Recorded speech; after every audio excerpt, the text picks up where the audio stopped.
What if I told you that most of the money sitting in your bank account was never printed, never minted, and technically never existed until someone typed it into a computer? Every single day, over $4 billion is created in the US not by printing presses, but by simple keystrokes. It's not made in factories or backed by gold. It's born inside computer systems, passed between screens and accounts, quietly powering the world around you. And here's the strange part. Most people have no idea how it works. Even fewer understand what it means. But once you do, you'll start to see everything from inflation to debt to government spending in a very different way.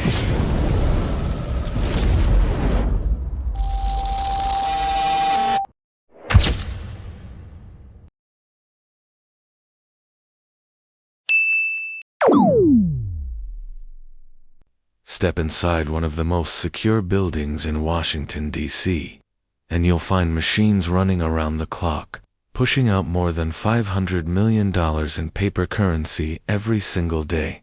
But as impressive as that sounds, it barely scratches the surface, because physical cash, that's just a tiny fraction of the real money flowing through the American economy. Most of it, you'll never touch it, you'll never even see it. It lives on screens, in bank databases. It gets created, spent, and erased without a single dollar ever being printed. So where does this money actually come from? Who decides how much is made? And what happens when that number keeps going up, faster than the real economy? To get a clear answer, we need to go back to a time when there were no banks, no dollar bills, just trade, trust, and a handshake. One, before money. Let's rewind back to a time when money didn't exist. Picture a farmer. He needs a tool to work his land. So, he goes to the local toolmaker and asks for help. The toolmaker agrees to give him the tool, not because of cash, but because he trusts the farmer will return the favor later. That's how early trade worked. Trust was the currency. As more people began to trade, they started using things that had value to everyone like grain, cattle, or salt. These were useful, so people accepted them as payment. But there was a problem. You can't carry 10 sacks of grain in your pocket. You can't hand over a cow for a loaf of bread. It was heavy, messy, and slow. The system needed to evolve to the birth of coins and global trade. That's when metal coins entered the scene. Gold and silver changed everything. These metals were valuable, small, and didn't spoil. You could carry them easily and use them anywhere. Suddenly, trade wasn't just happening between neighbors, it was crossing borders. Goods were moving between China, the Middle East, and Europe. But again, there was a catch. Carrying bags of gold wasn't safe. It made people targets, and as trade grew, the risk grew with it. So once again people looked for something better. 3. The rise of paper money and promise notes. Now we jump to 17th century London. People were tired of carrying gold, so they started leaving it with trusted goldsmiths. These goldsmiths gave them a piece of paper written promise that said, "Come back any time and you'll get your gold." That piece of paper had no real value, but people trusted it because it could be traded for gold later. Soon, those papers became more convenient than gold itself. Instead of withdrawing the gold, people just traded the notes. Then something happened. The goldsmiths realized most people weren't coming back for the gold, so they started writing more notes than they had gold, lending them out, charging interest, and making money off of something they didn't even hold. It was bold, risky, but it worked. Trade got faster. Credit expanded. And for the first time ever, money was created not by holding something, but by writing it down. 4 fake notes. Real profits. Let's break it down. Imagine a goldsmith loans out 100 coins. But instead of handing over the gold, he just writes a note that says this is worth 100 coins. The borrower uses it to pay for food. The seller accepts it. That note moves again and again. With every transaction, the economy grows. but no actual gold changes hands. When the borrower repays the loan, plus interest, the goldsmith keeps the extra but still never touched the original gold. He made money out of thin air. This early version of banking was built on one critical rule.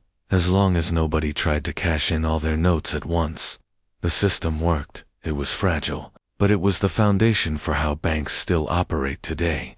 5. Digital money in today's banking system. Fast forward to now. The goldsmith is your bank. The paper note, it's just numbers in your bank app. When you deposit your paycheck, the bank doesn't hold a stack of cash waiting for you. What you see is a digital promise. It says, "We owe you this amount." And when someone takes out a loan, the bank doesn't shift money from another account. It simply types new money into existence. That money is spent, passed along, used to pay others in just like before. The economy grows. Later, when the loan is paid back, the money disappears but the interest stays and the bank profits. So today, most of our money isn't printed. It's created by banks with a keyboard. 6. The flow of money and economic expansion. Let's keep it simple. Imagine 4 people share just $100 between them. One buys food from another. That person then pays someone else for a service. It keeps moving. Each time that money changes hands, value is created. Work gets done. Needs are met. But eventually, the money starts pooling in fewer hands. One person saves, another holds back, and, just like that, the cycle starts to slow down. No one did anything wrong, it's just how money flows. But without fresh money entering the system, businesses can't expand, wages don't move, ideas don't grow, the economy starts to breathe slower. That's why governments and banks constantly add new money, not just to survive, but to keep things moving. 7. What banks really do with your money. Most people think banks just store your money in a vault, but that's not how it works. When you see a number in your account, it's not cash waiting in a box with your name on it. It's a promise. The bank is saying, "We owe you this much." And when someone takes out a loan, the bank isn't moving your money over to them. They're creating new money, literally typing it into existence.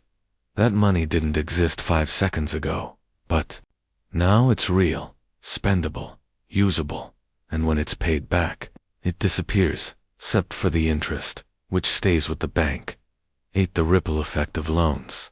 Let's say you borrow money to buy a car. The dealer gets paid. They use that money to pay staff. The staff go buy groceries, pay rent, order food. Suddenly, that single loan is powering hundreds of transactions, new jobs, new products, new services. This chain reaction doesn't happen without one thing: new money entering the system, and in most cases, that starts with a loan. It's not just a car purchase. It's the spark that keeps the economy lit.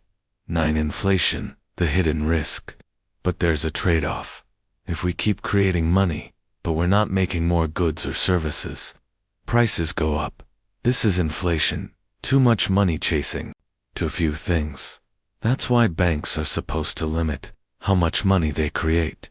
But the real question is, do they actually stick to that? 10. Central banks and the money tap. Back in the day, banks could only lend part of what they had saved. Now, that rule is barely there. If they run low, they just go to the Federal Reserve, America's main bank, and get more. The Fed creates money for them. On demand, it's like a faucet that can turn on almost whenever they ask, and that's where the money machine starts humming. 11. Government bonds and the debt loop. So where does the government get its money?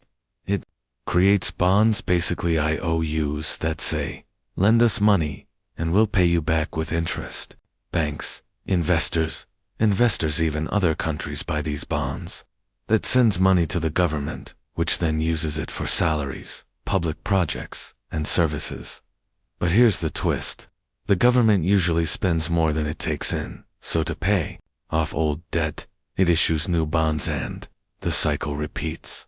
Debt builds on debt, And eventually, taxpayers you are, the ones left holding the bill.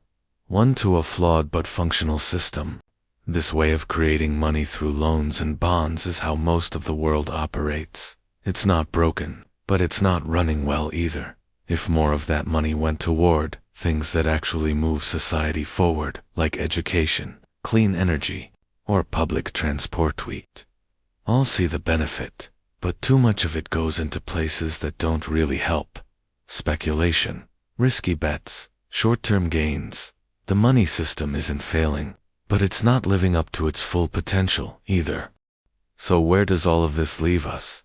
Most people still picture money as coins, bills, or something locked in a vault. But that's not the full story. Money today is mostly digital. It's created by banks, moved through screens, built on promises and trust. And, as strange as it sounds, that system works most of the time. It keeps businesses running. It keeps economies growing.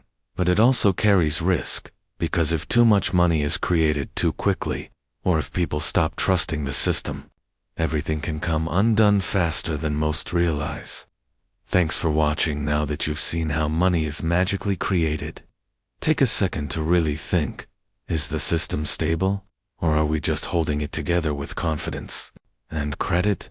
Comment below. What part of this process surprised you the most? Was it the fake notes, the digital keystrokes, or the idea that your bank balance isn't actually there? Hit like if this made you think differently. Subscribe to Spark Insights for more fact-based breakdowns that actually make sense.